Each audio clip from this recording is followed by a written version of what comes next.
everyone and welcome to my YouTube channel. So today we've got someone special and I'd like to introduce you guys to... I'll get you to introduce yourself, please. My name is Bethany. I'm Augusta's cousin. My name is Bethany and I'm related.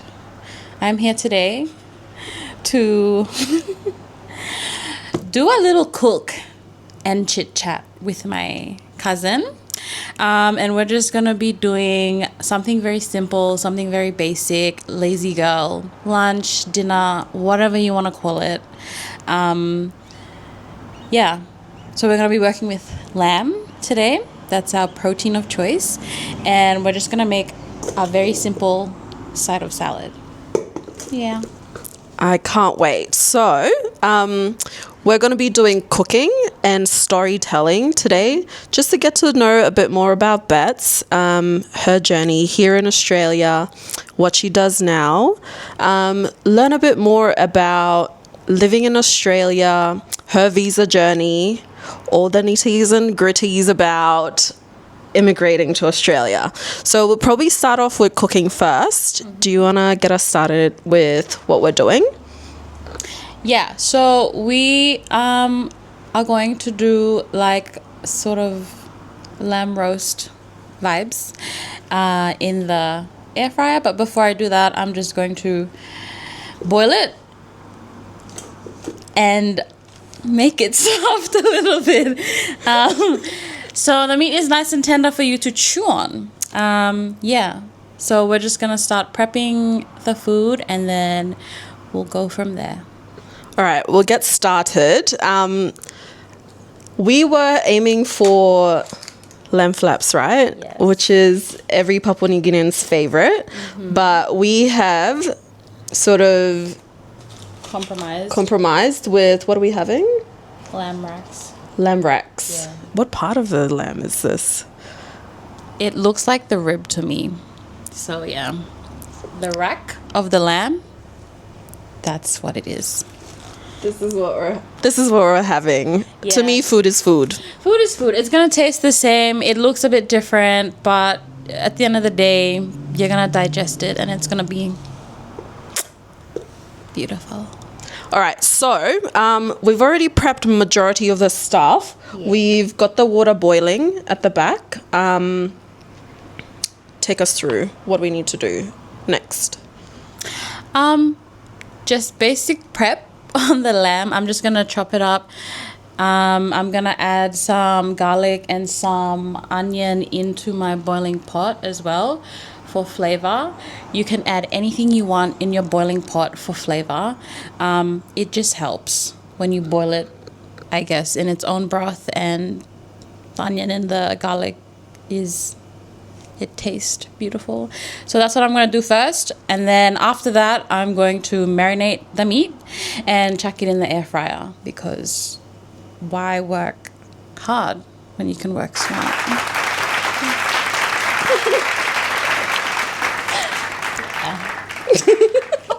All right, let's start. You do what you do best. And for everyone that knows Bethany, we love her cooking. She is a cook by profession. So that's what you'll get to know more about what she does for today. So she can take us through her life and what she does on a day-to-day basis for... Okay, let's go. Fun fact, my family that's probably watching, they're going to laugh because I am a chef by profession, but I don't really cook for them. I go to their houses and they cook for me and I just eat. So they're literally putting me on the spot today. I'm just gonna score this because there's bones in there as well and I don't want us to fight with it, and I think it'll just cook the same anyways. So I'm gonna slice it, put it in my bowl, and then hopefully when it boils and it softens up, we can be able to break it apart, and then you can multiply it, basically.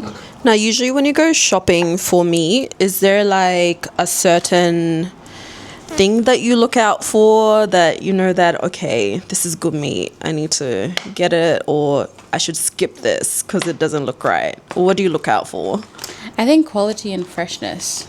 Like, obviously, the brighter the color of your protein, the fresher it is. The darker the color, the older it is. So, Is this fresh? honestly, it's fresh enough, okay? Where we come from, it's fresh. It's pink. It's not brown. I think we can tell that the other one is a bit fresher than The other one. the other two. The other two, but No wonder it's a bit pricey, but you know. you gotta work with what you got. Beggars can't be choosers. It's gonna taste the same anyways. So yeah. So it's just that. Yeah, the broth's gonna be very simple. So I'm just gonna boil it like this, and that's it. So now I'm gonna put it in my boiling pot. All right, so we've got the lamb inside the pot and it's boiling.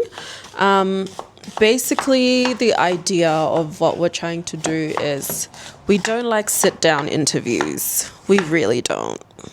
So we thought, why not? Why not do what we love? Well, for Beth's case, she loves to cook. And I like to roam around in the kitchen, as I usually do in my household, while people cook, while we tell our story. And hopefully, whatever that we talk about today resonates with you. If it doesn't, it's okay. Someone will resonate with what we've been through, or Someone will relate. someone always relates, right? But I'll probably start with, when did you move to Australia? I moved to Australia when I was, I think, 12. I'm pretty sure I was 12. I can't calculate, but I think it was 2013 or 12 that I moved here. Yeah. And that was for high school, right? Yeah, that was to begin year 9. So I came here, my family sent me here, and I lived with my tete, my boo, my grandmother.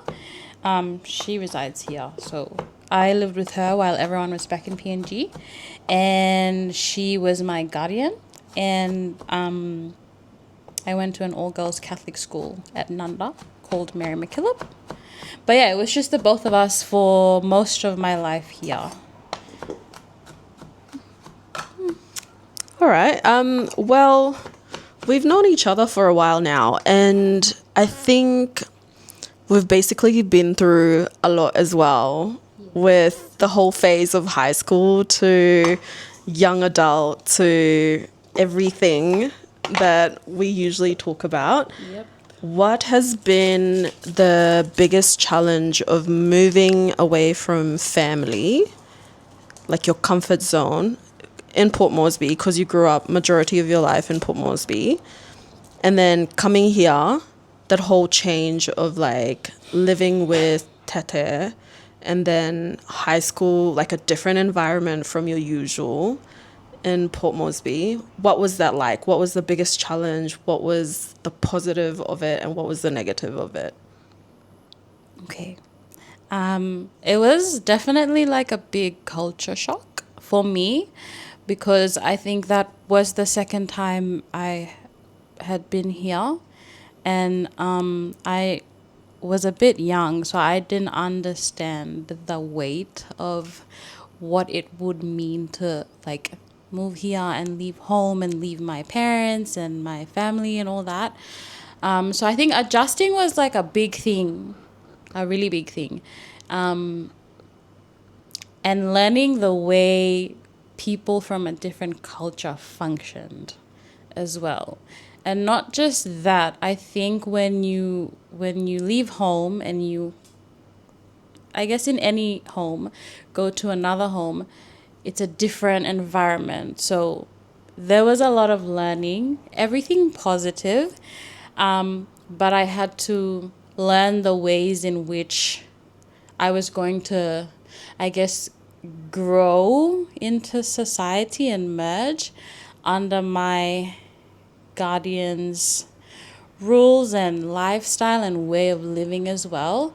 But I think the positive with that is I was young and it wasn't a massive transition. It was sort of like a smooth transition.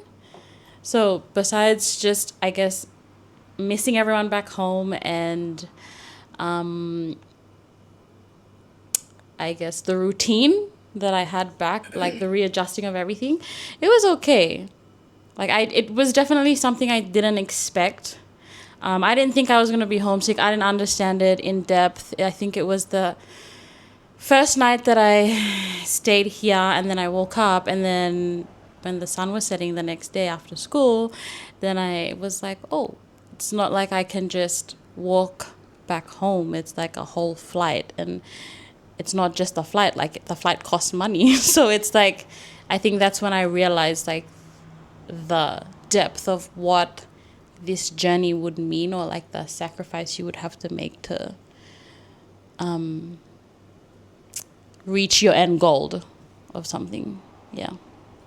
Yeah, no, that's good. I would probably add that it was so great that you came and stayed with Tete, because we did a lot of dancing back then, and the positive of it was you got like a chance to come out and dance with us. Whereas if you were in a boarding school, Yeah. That's a different story. that's like a different story. You wouldn't even have a chance to come out. We've had girls that used to dance with us back then that you'd have to sign them out, or that have to come and stay with family. Some of them stayed with us just for us to immerse ourselves in In the culture, being outside of home. But yeah, I guess that's one of the positives Yeah, no, of you being with family here. that's a in big Brisbane. positive, because I think my boo boo, she really put effort into making sure that I was still in touch with my culture, and it's not as easy as what people think it is, because, and I think a lot of people get criticism for when you come to a different country and you go back home and then you sound different, or you act different, or you look different. And I think people don't understand that when you're with around a group of people for a long amount of time, you become like them unconsciously. And I think a lot of people get backlash for that. But the positive, like you said, with living with family was that my boo boo was very in touch with her culture, and she made sure that I didn't lose touch of that as well. So I would mingle with everyone, and I had a small circle and a small community, and it in a way helped a lot, because it's so easy to go to a different country and forget where you come from, forget your culture, forget the basics. Like some people actually forget that stuff, or they don't have the privilege of getting involved in like community stuff like that. So that was a really good thing. Like I think I'm really grateful for that, because then I got to meet my cousins, which I never knew of before, and I made friends and all that, and it was like a safe space for us to grow. And I think we all grew up with each other, and now everyone's just grown and they have their own lives and stuff, but that part of like our culture and home and knowing where you belong and where you come from, we all got to experience that together. And I think the parents and the aunties and the uncles, they all deserve a big pat on the shoulder. Oh yeah, definitely. Big shout out to them, because without them, We would not be in touch with anything. no, I swear, like just coming here, you sometimes forget about your background, where you're from, especially if you hang around with different people. But being in community definitely got you grounded, and definitely shout out to all the elders in community, all our parents, our aunties, uncles. They did their part in helping us be grounded, stay true to ourselves. We should probably get back to that, because We have a bowl of onion, garlic, and I just put some spring onion for flavor. I'm just going to chuck it in the pot and then let the lamb simmer in its own broth, and yeah. All right, so we've put the onions, the garlics, all of that with the lamb. Yep. The next step. Let it boil, and then we're just gonna make our simple salad for the side. Yeah. I actually forgot to tell you I was going to do an icebreaker, and given that my social media handle is Tropical Melanin, I was going to do a thing where I ask every guest on my on my channel. It's nothing that serious. It was literally going to be, what is your favorite fruit? Oh. I feel like there's like a deeper meaning to this, so I have to think very carefully. What's my favorite fruit? Your favorite ever that you could, if you were stuck in a desert and they had to give you one fruit, or very important. It could be anything. Like if there was a bowl of fruit here, of every fruit in the world, and you had to pick one, which one would you go for? That's not easy. Okay, I have to think about something that's like would hydrate me, wouldn't make me like makala in the throat, like dehydrated. You know what? Does it have to be one? Well, you can name two if you want, or a few. Top 5? Okay, yeah, that's better. Okay. Mangosteen. Why mangosteen? Because it tastes good. It grows in tropical climates. What else? I think it can hydrate you. Mm-hmm. I don't know, and it's very flavorful. I heard it's like good for like some sort of, like if you had some sickness or something. Possibly. I don't know what it is, but possibly. Probably cancer? Is it cancer? Is it cancer?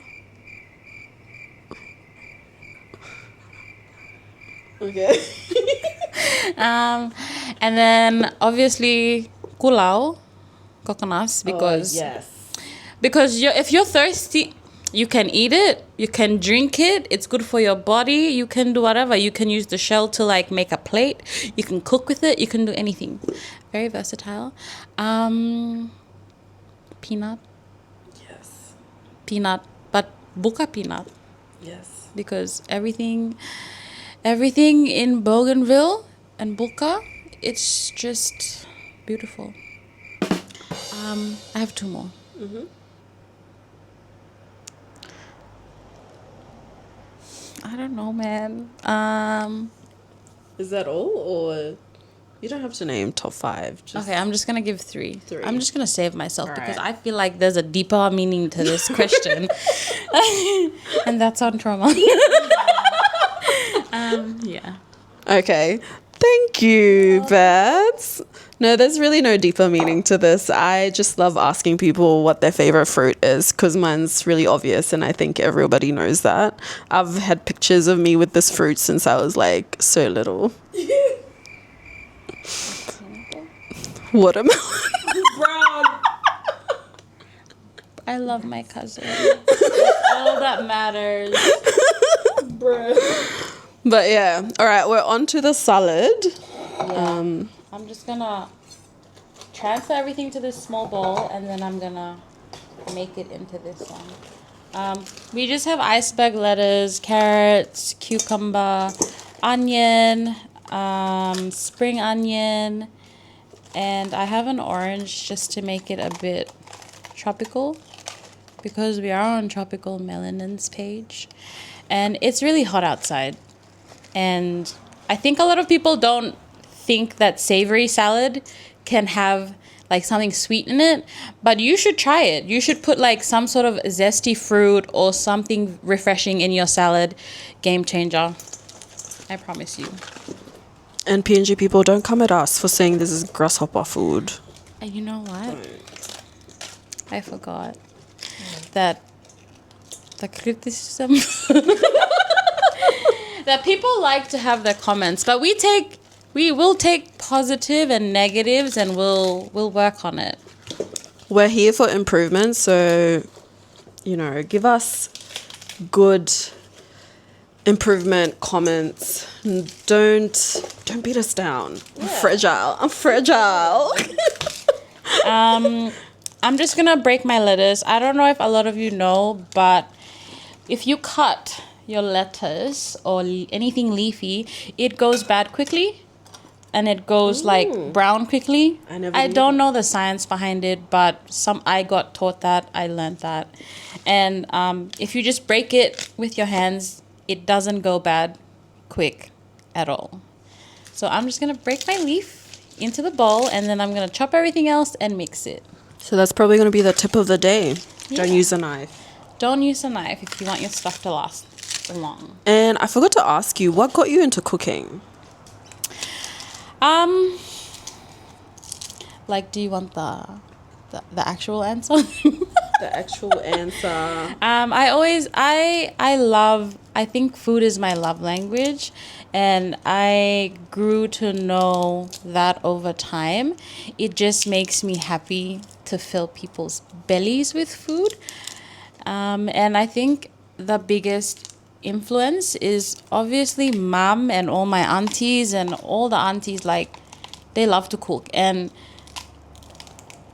cooking on Sundays back home, it's sort of like a tradition. It's like a ritual, because you go to church on Sunday and then everyone's just relaxing, and you probably just have one meal, like a one pot cooking, or one meal of the day. And it's like I think it's something everyone bonds over. So but what got me into it, I think just actually enjoying it, like loving it.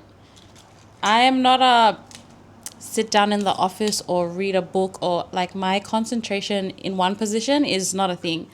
But I really am creative with my fingers, my hands. You are very creative, from like craft stuff to... and my brain just works better that way when I physically do things than when I like sit down and have to listen to people. Like, you have to physically show me. That's the way I learn. Now that we know you went to cooking school, or what do they call it? Culinary school. Oh, culinary school. You know, the fancy name. How was that like? It was interesting. It was really good. Like, I feel like when you say I'm a chef or I'm a cook, which are two different, very, very different terminologies, a lot of people think it's easy. A lot of people think you just go in there and put everything in a pot and then you cook. It is easy when you do it at home, and I think I enjoy it more at home than I do commercially. But I quickly learned that there's a lot of regulations, and it's not as simple as what a lot of people think it is. Yeah, so what is the difference between cook and chef? Basically, if you're a cook, you're not, like, you don't have a paper. You're not qualified, or you're not certified. Anyone can be a cook. Anyone.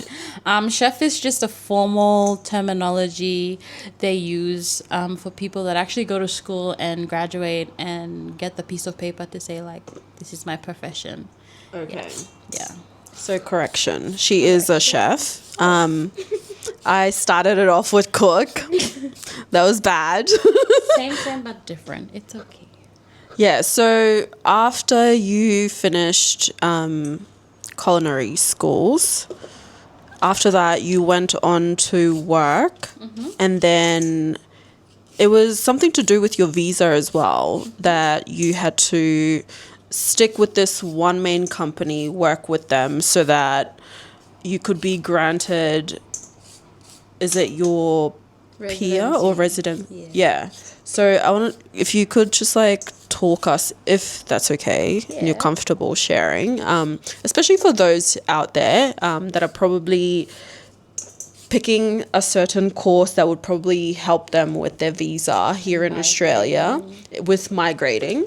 How is that like in terms of, like, obviously you finished school, then you went to look for work, you got the job, and then now you're in the field working, but then you're stuck in this contract, unable to just be granted a visa. It's a whole journey. Like, it's not easy. I think one thing people don't understand about immigrants or people migrating from other countries to this country is it's hard. It's hard on everyone. It's hard on the person that's doing it. It's very hard on the people that support you financially and I guess mentally and in every other aspect. I think it's harder for them. And it's very challenging. It was not an easy journey, and I think as much as everyone wants to get into Australia and it's a good country, you really need to do your research and you really need to know what you wanted to do. I did this as a backup, something that I could get a job with anywhere in the world. And something I also love to do, because I think the worst thing you could do to yourself is study something that you are not passionate about or that you'll never, pursue to make money to live off in the future. And I was just lucky that I have a very supportive family that has never put pressure on me to be a doctor, to be a lawyer, to be something that I am not naturally drawn to or naturally talented in. So I did culinary, and in the beginning of the process, like the student visas, all those visas, it's just a process and it's easy to attain. You just have to have the finances to do it. But then it gets to the point where it's like you finish the studying, you can't do the student visas anymore, and now you have to get a job. I did a skilled visa, and the time I graduated was during COVID. And my visa was a regional visa, and we couldn't go regional because all the borders were shut. So we were lucky that they still let us work within the cities, and they just counted those. That was an easy process. You stay on those visas for a year and a half, 2 years, right? And then it gets to the point where, okay, what do you want to do? Do you want to stay in the country or do you want to go back home? And if you want to stay, you need to be a resident, right? So the option I had was I needed a workplace that could sponsor me. And that's very challenging, especially for a trade that's not like, what will I say, at the top.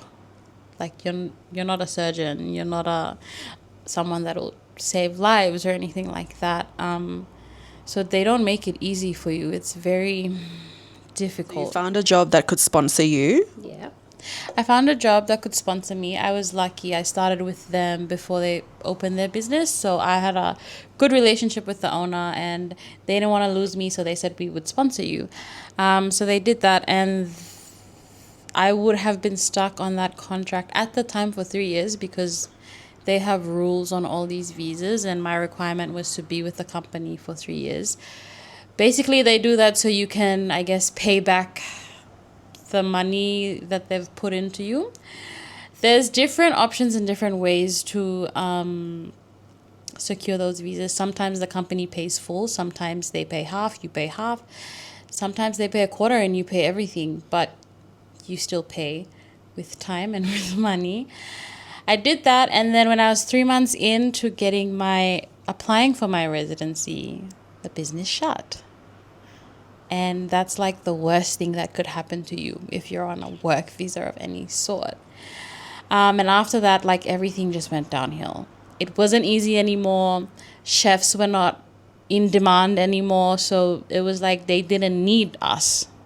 So it's like, where do you go from there if you put all your eggs in one basket and you've grown up your whole life here? You know how life works here, and then I guess if it doesn't go your way, you have to go back home, and there's nothing wrong with going back home.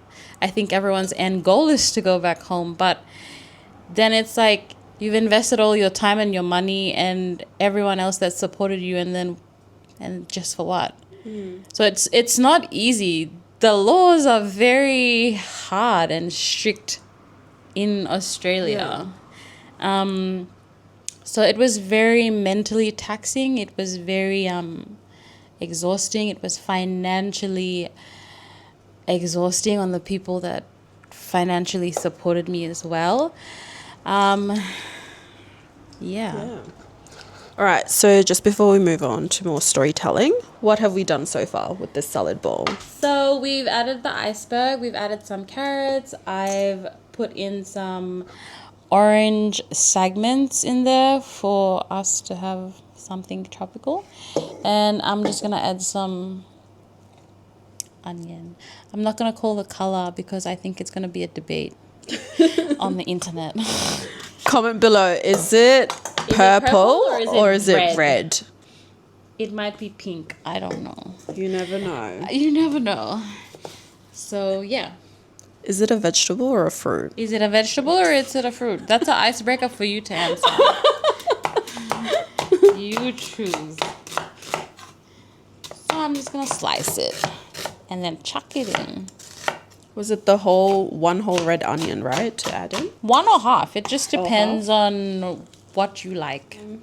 But yeah, okay, so you're in like a limbo of not knowing what's happening next. Mm-hmm. What was the next step you did? The next step I did was honestly pray and keep applying for jobs.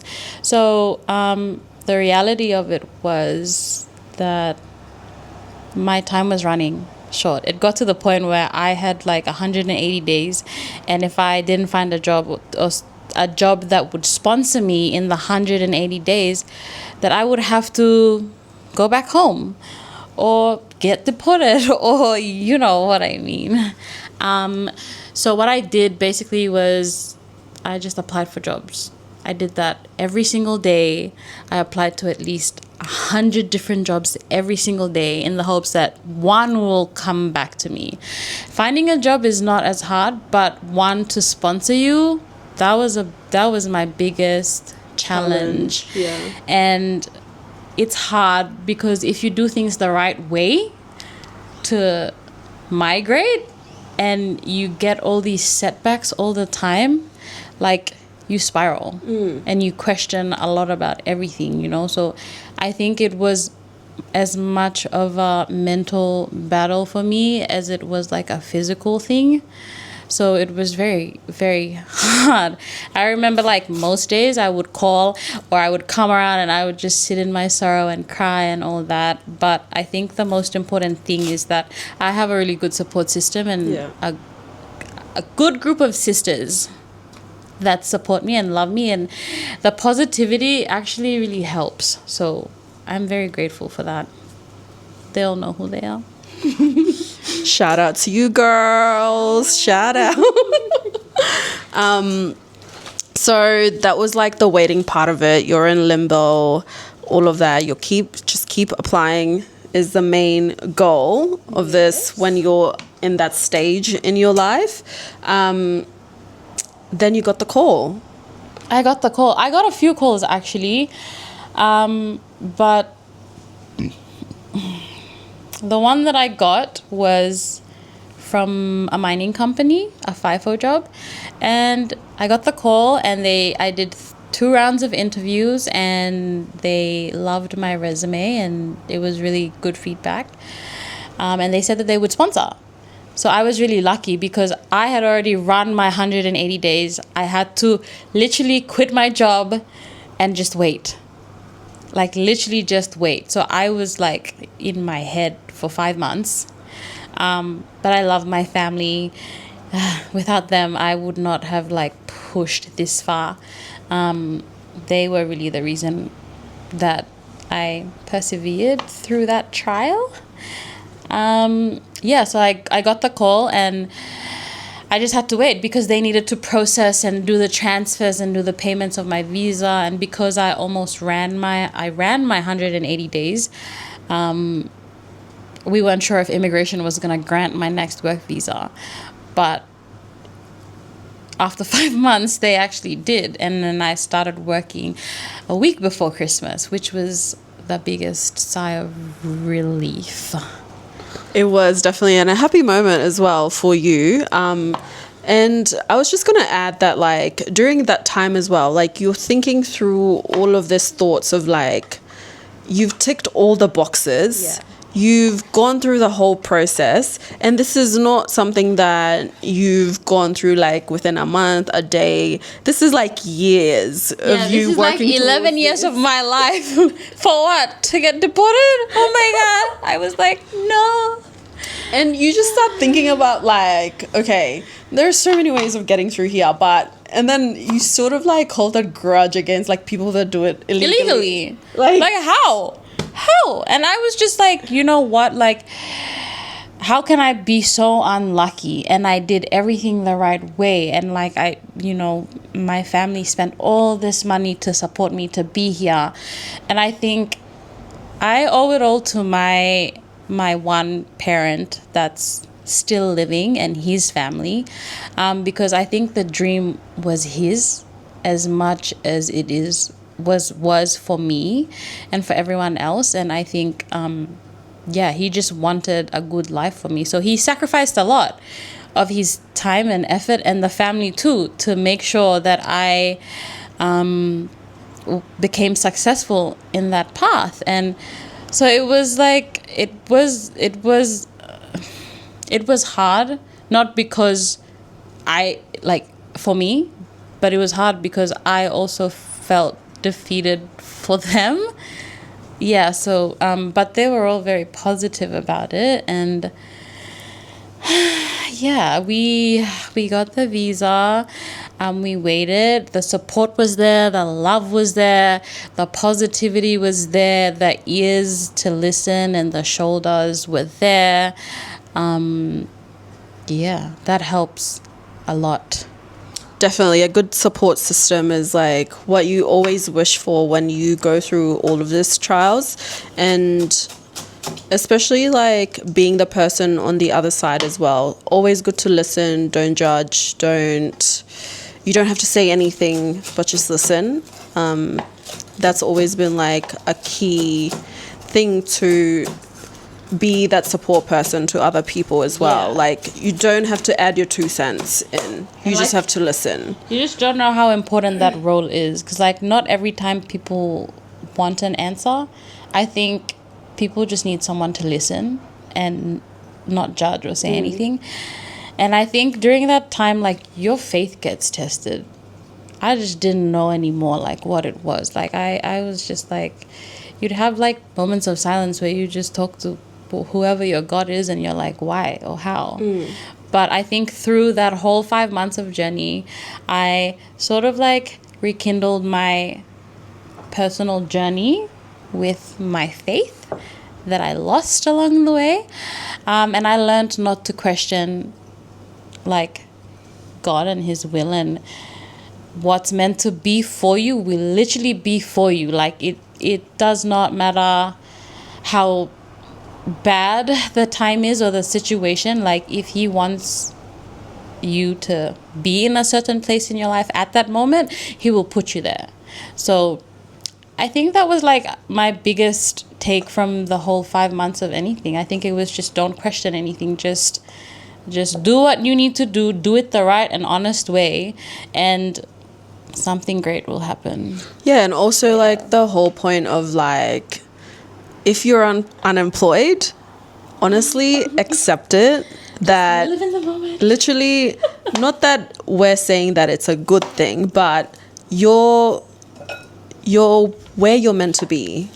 You're meant to be unemployed. You're meant to enjoy your time now, because when everything falls into place, you're busy, you're on the go, you're doing everything, which is great, which is what you want as well. But then you'll also have those times where you're like, oh my gosh, I wish I had a moment to rest, or just like, I don't want to go to work. Not like the greatest advice in the world, but something that you can keep at the back of your mind, that you are meant to be where. Wait. You're meant to be. Oh my God. I sound like a scramble. Basically, don't cover a judge, don't judge the book by its cover. Yeah, like, just live in it. Don't drown it. Don't find distractions to deal with it. Just sit in it. Just deal with it. Just embrace it. Because it's coming. It's coming. It is coming. Everything will fall into place, and we wish Yeah. that for all of you watching, that whatever you're going through right now, it's only temporary. It'll go away, and all the things that you've ever wished for manifested, it'll come into play at some point in your life sooner rather than later. Yeah. I think the biggest thing too is like I'm pretty sure a lot of people will relate to this is if you're an islander, an immigrant, whatever it is, the moment you leave your home soil, you feel the pressure, you feel the eyes, you feel like okay, I have to set the standards, I have to set the bar, like everyone is looking at me to be someone in life, and so that also affects you mentally, like the weight of that. A lot of people get depressed and spiral because sometimes it's just hard. It's just hard to like finish the university or get the job, and I think we get a lot of judgment from our own people. We really do. And life, as good as life is overseas or abroad, it's hard. Like, it's hard. Yeah, just coming into terms with it's hard. We're having a hard time. Don't judge me.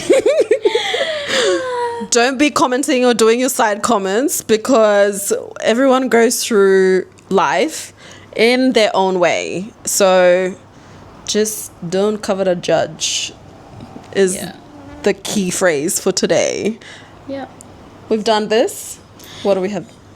We have a basic salad. So we have cucumber, tomatoes, iceberg lettuce, some spring onion, and this onion that you're going to decide the color of, carrots, what's the fruit? Oranges. Oranges, yeah. This is our side salad for our lamb that's cooking. And because it's Lent as well, we're going to be cutting down, you know. So a big bowl of salad with teeny tiny bit of meat. Yeah. Balance. All right, so we have taken the lamb out of the boiling pot, and now we're moving on to the next step, which is seasoning. I'll get you to talk through that. Seasoning. Anything that floats your boat, makes you go to sleep at night, that fills your belly up.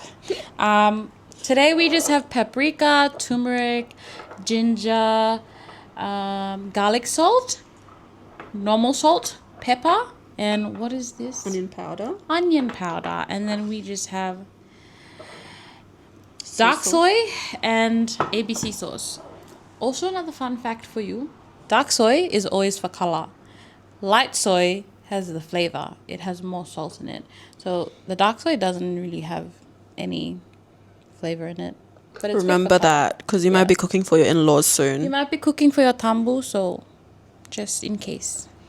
So how much are we adding in? What floats your boat?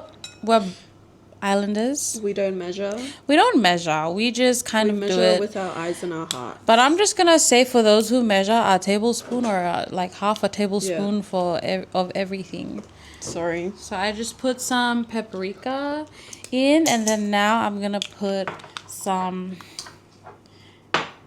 a little bit of garlic salt. Turmeric is really good for your digestive system, so the more you use it, the better you digest. We've actually planted turmeric. Yeah. It's expensive too. It's expensive. We've harvested a few of them, and we're going through the last round at the moment. It's good for everything. It's good for like drinks. It's good for food. It's good for your face, your skin. If you have dark pigmentation, turmeric. The leaf is used for grass skirts as well, for us Bougainvilleans or people in PNG. Some pepper and some salt.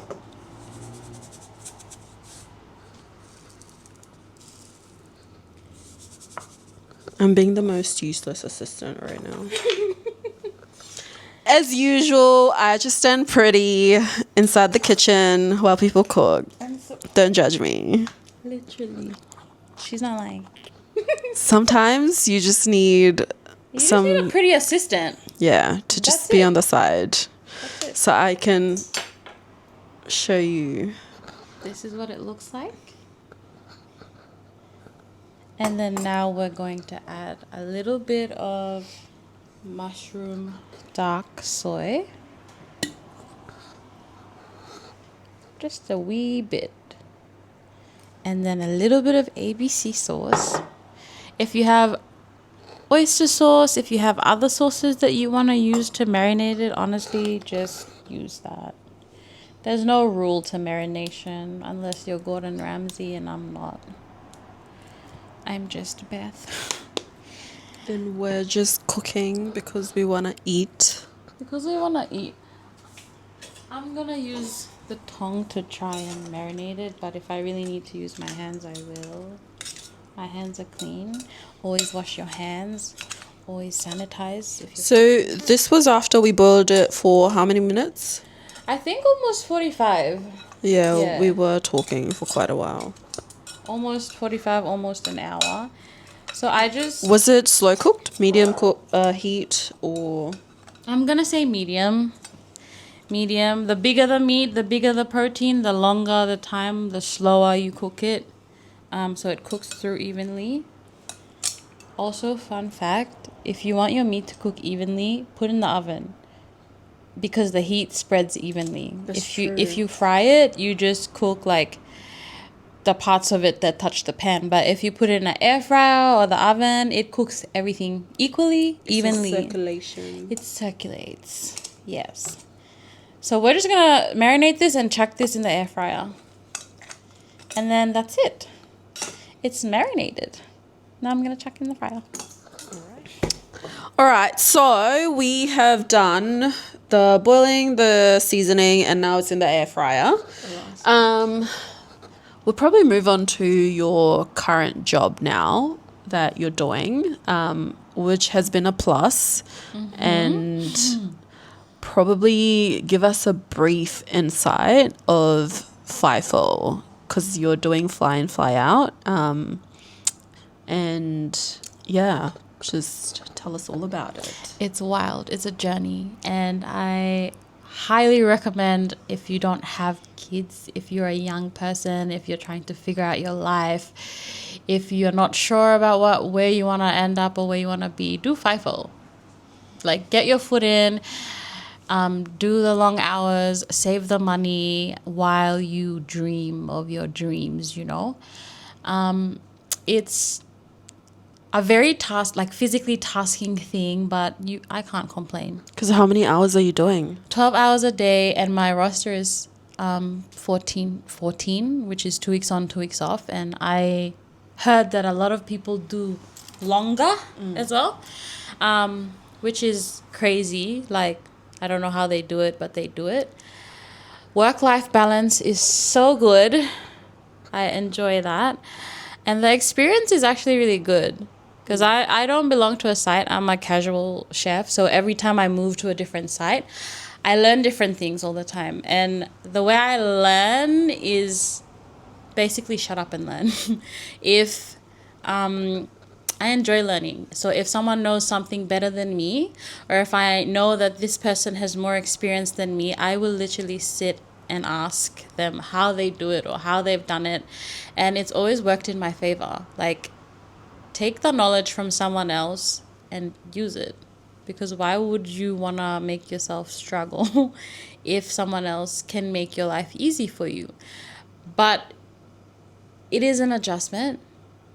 It's a physical adjustment for a lot of people. But I like the fact that work is work and home is home. Besides the long hours and adjusting, it's a fun experience. It's like exciting, and I think there is nowhere I would want to be. This has always been something that I've manifested and wanted to do for so long, like to get into the mining industry and do something. I didn't know what it is I was gonna do, but I always just wanted to like put that in my bucket list. And I got to do that. But I think the only thing that I find challenging is the sleep schedule. And that's about it. And learning new things at different kitchens on the spot. But if you're with the right people in a good environment, like everything just flows. And you're working with how many people on site? Like in camp or staff? In camp. Most of the sites that I've gone to are like small numbers. So 30, 70, 80. But the biggest one I just did was 130. And that's not even the biggest camp. Is that for like cooking for everyone, or how many people usually in a kitchen, and how many do you cater for? If you're in a small camp, they just usually keep one chef at night that does like 8 to 8 or 9 to 9. And then they have one that does dinner service, which is 9 to 9 at night. And then if you're in a bigger site, you probably have 2 or 3 chefs per shift just to get the support, because it's demanding. You have to feed like a lot of hungry people, and these people eat like a lot.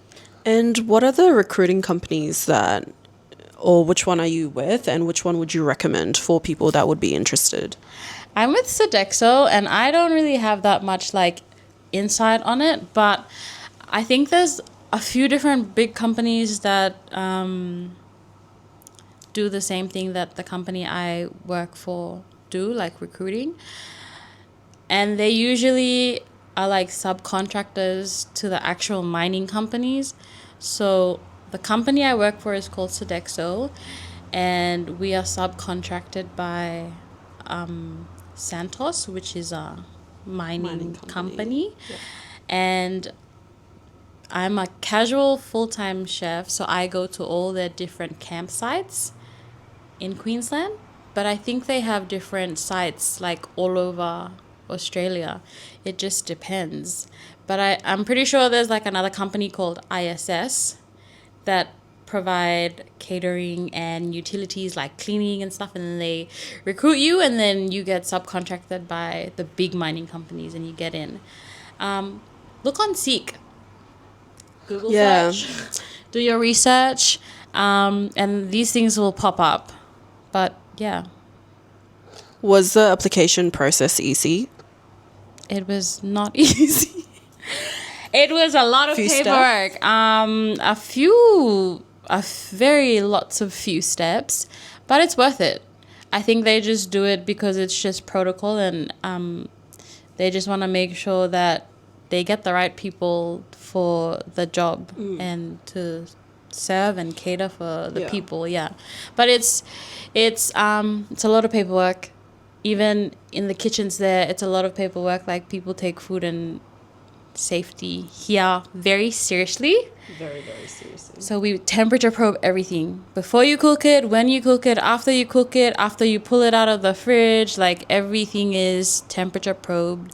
Because if you food poison one person, you probably are going to poison the 500 other people. So it's very important to like be clean and tidy and follow the rules, because you don't want to get in trouble for that. Yeah. Well, thanks for sharing, giving us an insight into FIFO jobs. I'll probably have another episode with one of the other girls that does FIFO as well. Different. Yeah, in a different job description. But it would be good to have an insight of like the different jobs that we do here in Australia. Go. Okay, so I'm gonna put some salad on the plate, and then I'm gonna put the meat. This is our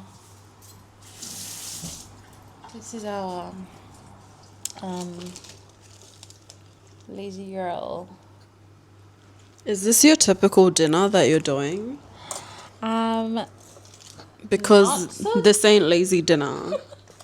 I think my version of lazy dinner is like actual cooking full meals. Yeah. But I love cooking. Like, if you ask me to cook for you, it's like a compliment. Like, I'll do it. It doesn't matter if it's 3 a.m., 1 a.m., 2 p.m. I'll do it. And then, Shout out to the man that marries Bethany. yeah. You'll be one lucky ass. No, lucky guy. You'll never be hungry. And then that's your plate. Are we drizzling anything or no? If you want to, you can. But earlier I drizzled some orange juice in the salad. Yeah. But feel free to add your dressing of choice, anything you want on the salad. But yeah, this is our lazy girl afternoon lunch. And to end, what would be your take for today's episode conversation? What would be? It's really important the circle and the people you surround yourself with, because it has a big impact on your life. Like, it, I think, steers you into the direction that you need to be in. And honestly, sit in your feelings. Like, don't drown it. Don't drink it away. Don't fight it. Like, learn to just sit down and embrace the good and the bad parts of your journey and your life. And trust the process. Like, don't ever question anything. And just do the best you can. Do it honestly. Do it openly. Do it with a good heart. Because I think if you do it with a good heart, you'll bear the fruits of it later on in life. So that's my take. Yeah. We love that. All right. So to wrap things up, we want to thank Bethany for having us today. Well, for you joining us today on this first ever episode. Hopefully I get to invite more of the girls over so we can do cooking to cocktail, learn about what they're doing. And yeah, with that, like, subscribe, because we want to build our channel. Leave a comment down below. Tell us what you want to know more of, what you want to hear. Like, if you have any questions, we're open to it. The topics will just keep coming. But ask your questions. Ask your questions because I'll do my best to respond to, I don't have a lot of followers, so I'll definitely respond. So definitely subscribe, like, and catch us on another episode. And we'll go into food testing now. Oh. Into food testing, we'll get our behind the scenes. And Marie, our honorary guest for today. The eyeballs behind the camera. The director behind the scenes. Everyone, meet Anne-Marie. Welcome Anne-Marie to the stage. She's going to be doing the testing. Do you want to cut it? Go cut it.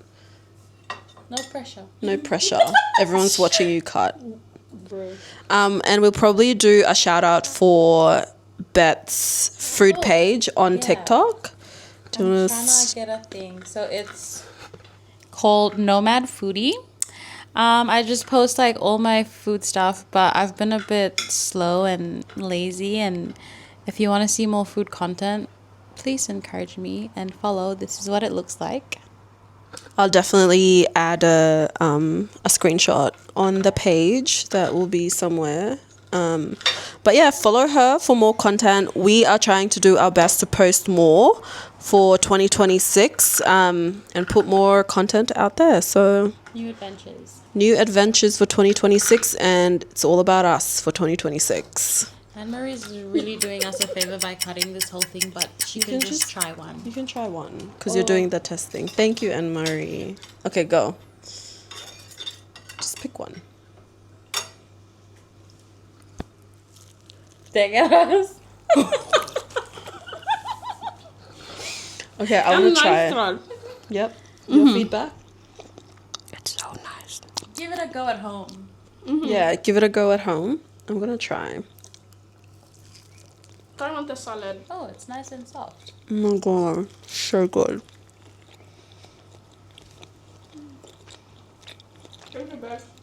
Okay, I'm gonna wrap some cucumber, some onions. Also, if you ever need like someone to prep your meals for you or cook your dinners for you or host your parties for you, And you live in Brisbane? Message. I am happy to host for you.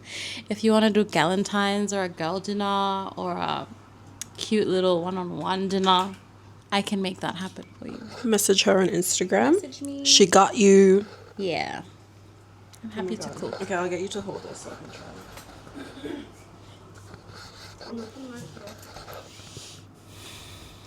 Alright.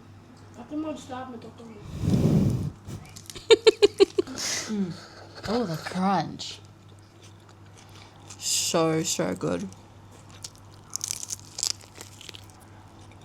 Oh, everything just goes well together. Sorry, rude, but I'm glad. for that, catch you later on another episode where we make more good meals, more sweet drinks, and more story times. Bye. Bye.